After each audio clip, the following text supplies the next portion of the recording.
Sometimes just feeling human is alien to me. Hi, I'm Sam the Geek, and today I'm doing something a bit different. I'm going to look at the first episode of Resident Alien and describe how I relate to the main character, Harry, as an autistic person. I've just been diagnosed with autism in my 40s, and that diagnosis process happened at the same time as I started watching this show. So the topic was definitely on my mind. If you've been following my other videos on autism, I realise I'm going off on a bit of a tangent here, but I would really recommend watching this series. See if you get the same vibes. Also, it's pretty good and it's quite funny. For those who haven't seen it, the basic premise is that an alien on a mission to destroy Earth gets stranded here and takes over the body of a human called Harry. He does his best to maintain his existence in human form by taking over Harry's identity so he can continue his mission undercover. Being diagnosed with autism in later life at the same time as getting into this series, I can see a lot of traits in Harry that I really relate to. I've done some research and found some mumblings about autistic subtext in this programme and found some things in the forums, but there's no proper articles about it. I also wondered if the actor playing Harry, Alan Tudyk, might be autistic and maybe he'd put that into his performance, but there's nothing indicating that that's the case. My reading is purely based on my experience of the show. I'm still learning about autism myself, so please affirm or challenge the things I'm saying here in the comments. One of the main things I have learned since discovering my autism late is masking. That's the way of covering autistic traits throughout life to help be socially acceptable and fit in with everybody else. I see Harry as an autistic person without masking, and the series is him learning to mask. And I felt clued into this perspective right from the very beginning of the episode. At first I thought it could be bad acting or an unnatural narration style, but I came to realise that this was the point. It opens with Harry narrating that the birds are singing, the flowers are blooming, the sun warms the earth. Somewhere, not here, it's 30 degrees out. It snowed 9 feet last winter and 4 frozen sodas just exploded in my truck. He's describing quite a sensory scene, but in a completely flat tone. He's noticing and cataloguing anomalies. The exploding sodas, there's already that sense of physical discomfort. Then, Harry meets the sheriff, who gives him a nickname that has racial meaning. Everybody calls me Big Black. But Harry doesn't catch that at all. Because of your truck. Because... Oh, you funny, huh? But Harry is literal thinking. He assumes the nickname refers to a literal object, not the person. He fails to grasp figurative meaning. After these interactions, Harry comes to realise that to survive, a conscious analytical strategy of masking is needed. He has no instinctive absorption of social norms. He has to work it out like a puzzle. In order to survive and complete my mission, I would have to somehow fit in with the human life forms. The human he's taken over was a doctor, and he is called into action to help solve a death. His misunderstanding of the situation is a constant source of humour in the show. I'd say from the smell she's been dead at least 6 hours. What the mother hell? You're not dead. Yeah, no shit, I was sleeping. He's not the dead doctor. He's over there. This is where Harry meets Asta, who is kind of the female lead of this series, and I've not got that far into it yet, but I get the feeling becomes a love interest at some point. Even here, there is the literal observation, stating the obvious factually. No social softening, no apology for the error. Once he gets to see the body, we see the concepts of special interest and a vocal stim. This is awesome. What? What's awesome? There's intense joy at a forensic puzzle, and he completely misses that the scene of a dead body is not an appropriate place for excitement. He also says the victim killed himself with no emotion or empathy. I know who killed him. Who? He did. I see some of my own struggles in this. The struggle for autism being seen as robotic and uncaring versus having intense emotional needs. That is very real to me. Of course, I have learnt behaviours that Harry has yet to. That was fun.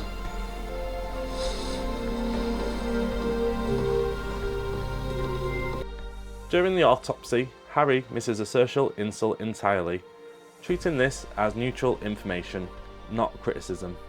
You want facts? I'll give you 2. You're kind of a dick. That is just one. Harry treats Asta's grief as a logical claim to be debated, not an expression of loss. Sam loved his life, and he would never kill himself. Okay, you're so smart. Where would he have stabbed himself? The discussion culminates in Harry unwittingly insulting Asta. How did I miss that? I'm smarter than a lizard. Wait, did you just call me a lizard? No. I compared you to a lizard. Self-correction through logical audit, he treats intelligence as a measurable hierarchy. He compares himself to animals systematically.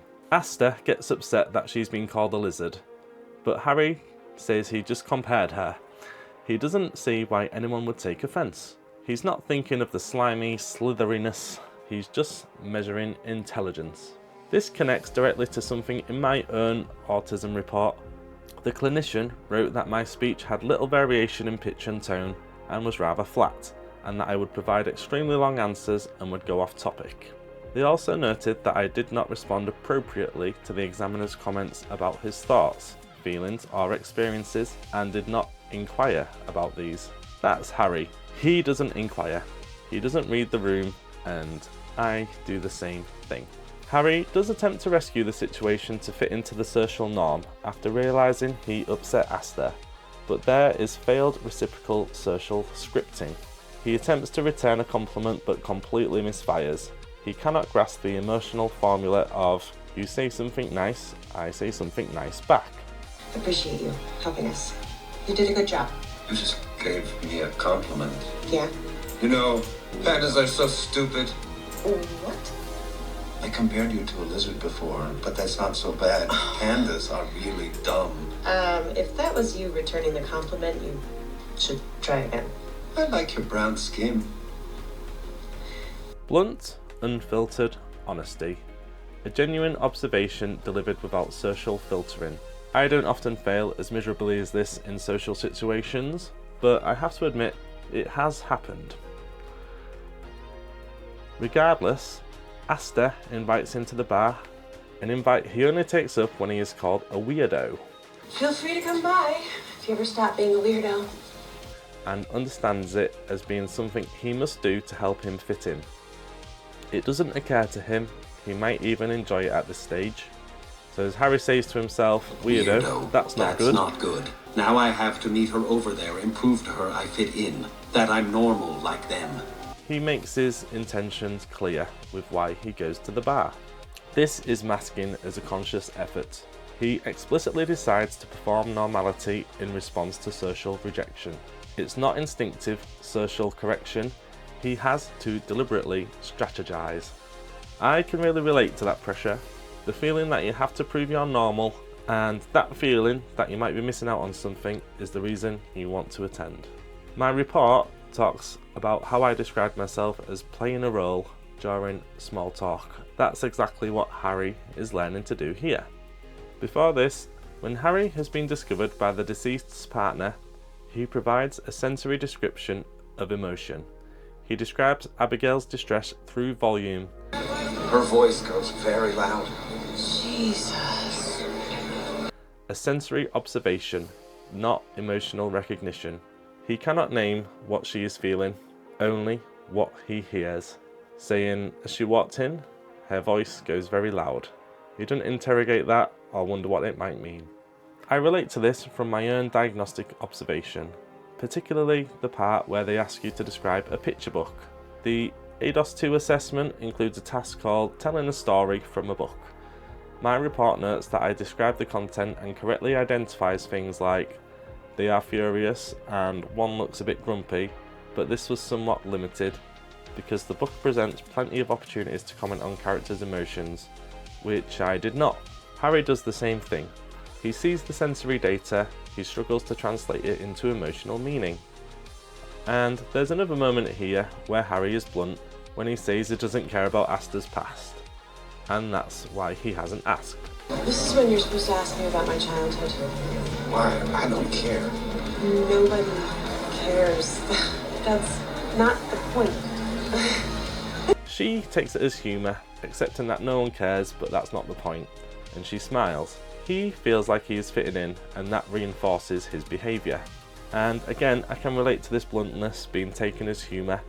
This is basically how I have built my sense of humour throughout my life. My cold truths were dismissed as dry humour, or sometimes even dark humour, and I've kind of just gone on with that as a means of fitting in and being part of a group.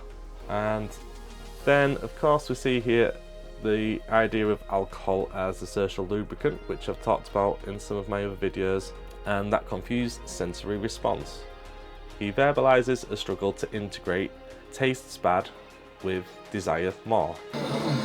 What is that? It's awful. Why do I want more?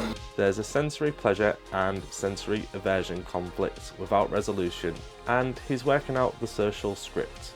And of course, on Darcy's strong whiskey, he ends up getting drunk and can't help himself dancing wildly. This is stimming, a loss of masking, uninhibited, repetitive movement when sensory input such as music, alcohol and lights overwhelms his conscious performance of normality. Now, here's the difference between an autistic and neurotypical person in this situation. A neurotypical person might get drunk and dance because they feel more socially confident. The alcohol lowers their inhibitions, but they're still performing for other people. The dancing is still a social act. But Harry, he isn't dancing for anyone. He's dancing because the sensory input has become too much. The music, the lights, the alcohol, it's overwhelmed his ability to keep up the act. This isn't social dancing, this is stimming. It's regulation, and it's what happens when the mask slips. And from an autistic perspective, that's the really vulnerable moment. Not the alien coldly analysing a death, but the alien accidentally revealing who he actually is on the dance floor. After this, Harry assesses his social performance like a test. He treats fitting in as a pass-fail metric. I just spent a whole day with them and I fit in perfectly. Nobody could tell I was different. I can certainly relate to using alcohol as a social lubricant. My report actually mentions this explicitly. It says alcohol has historically reduced inhibition and increased outward sociability, that I described using alcohol in the past as a sensory and emotional regulator, particularly valuing the relaxing physical sensation. That's Harry, and that's me, and it's also a lot of late diagnosed autistic people that I know. Then Harry comes to the logical conclusion without social observation. Alcohol must not affect humans the way it does us. If it did, they obviously would never drink it. He ignores that humans drink whiskey despite the hangover for social or pleasurable reasons. Harry assumes pure cost-benefit logic. Harry's hungover. The whiskey, the headache, nausea, severe dehydration that he comments on. He assumes that humans don't get this. If they did, they obviously would never drink it. It's still not made sense of why a human would. There's another amusing moment of literal thinking when Harry is called a douchebag. You have a fly on your neck. It's a birthmark. Douchebag. Bag. Later, Harry looks up douchebag on his device, a small syringe for douching the vagina, and then looks at images. What the hell? This literal research of social insults, where he does not intuitively understand douchebag as an insult, he treats it as an unknown term requiring definition and visual reference. He also looks up taint, showing his extreme literal mindedness. This is so relatable.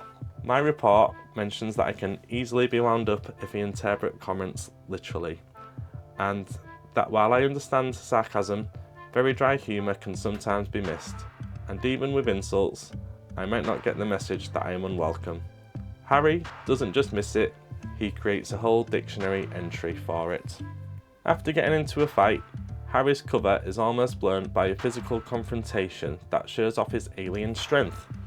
He explains himself with a literal nonsense answer. You gonna tell me how you did that? Did what? You just dragged a 220-pound man through a wall. Joke.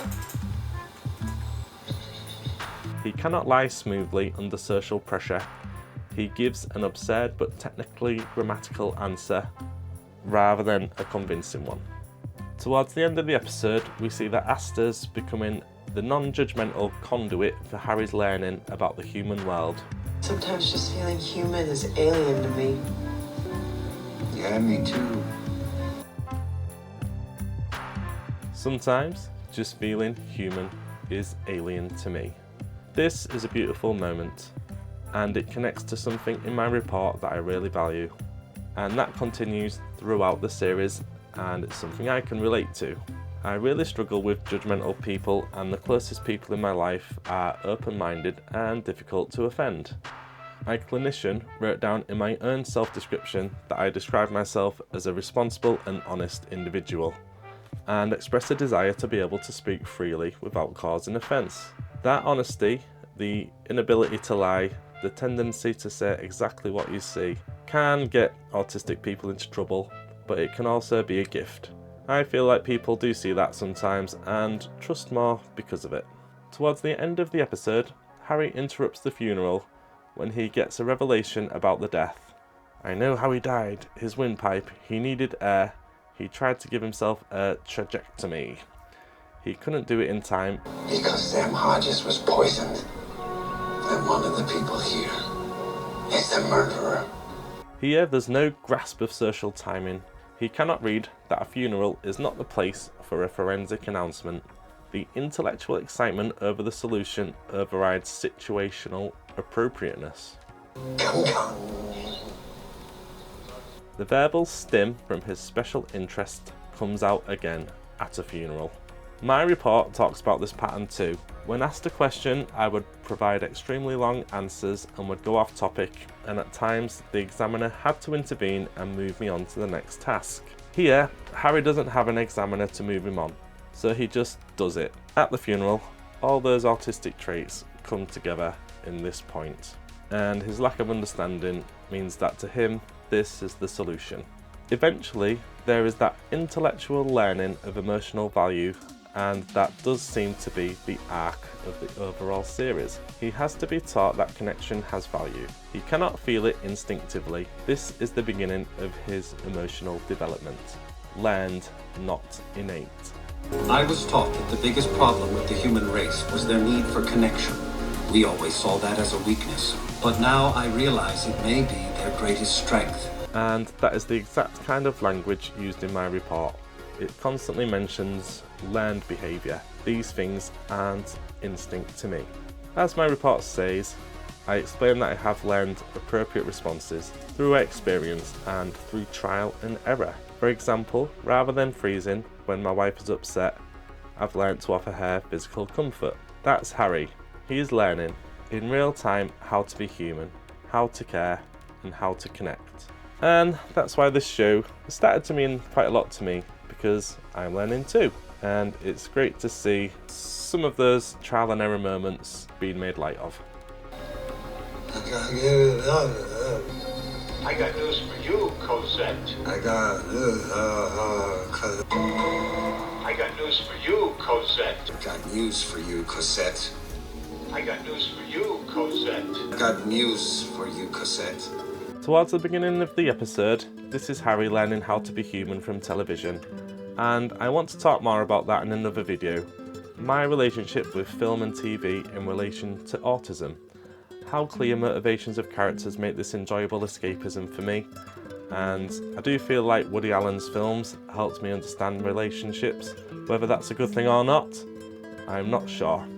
I have a very pessimistic view of life. You should know this about me if we're going to go out. You know, I feel that life is divided up into the horrible and the miserable. His kind of self-analysis and neurosis was really interesting to me, and in retrospect, I feel this was because of my autism. But that's a video for another time. For now, I'll just say this. Resident Alien accidentally wrote one of the most authentic autistic characters I've ever seen. And watching Harry struggle, fail, learn and try again, that's been a gift to me as a newly diagnosed autistic adult. As a bit of an afterthought, I realised I'm not just listing traits, I'm analysing this episode from an autistic perspective. Apparently, this is part of a field called critical autism studies, which moves away from seeing autism as a list of deficits and instead looks at how autistic people actually experience the world. When non-autistic critics see Harry, they see a funny alien who is bad at being a human being. But from an autistic perspective, we can see a character who is navigating a world of confusing social rules, sensory overload, and the need to mask his true self just to get by. As one academic put it, this is the difference between looking at autism and looking with it. And I've inadvertently realised that's what I'm doing here. As a former film studies student, this has intrigued me. If you've had similar experiences with this show, or if you see it differently, let me know in the comments. Are there any analysis on other characters that are coded as autistic that you want me to do? I've referred to being called Sheldon in some of my other videos, and there is quite a lot out there to research about reading his character as autistic, and specifically Asperger's. And that's something my clinician commented on that I might be diagnosed as in the past, but they don't use that scale anymore. You're just basically autistic or you're not, and they try and give you advice based on the specific traits that you show. Anyway, thanks for watching. If you can like and subscribe to the channel, I'd really appreciate it. And if you've enjoyed this video, my one on masking might be interesting to you. I'll end in the hyper-postmodern way of quoting Harry, who's taken this from another programme. Clong clong!